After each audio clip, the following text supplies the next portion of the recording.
aqui para vocês terem noção das coisas, certo? Vamos lá. O azul, a gente deve jogar papel. Tudo que for papel, a gente joga na lixeira azul. Aonde tiver essas lixeiras, certo? Porque nem em todo canto que tem essas lixeiras.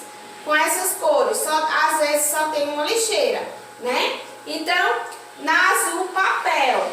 Na vermelha, devemos jogar plástico. Tudo que for plástico, aquelas papel de confeito, a gente deve jogar no plástico, que é plástico, não é papel. Vidro, como é que se diz?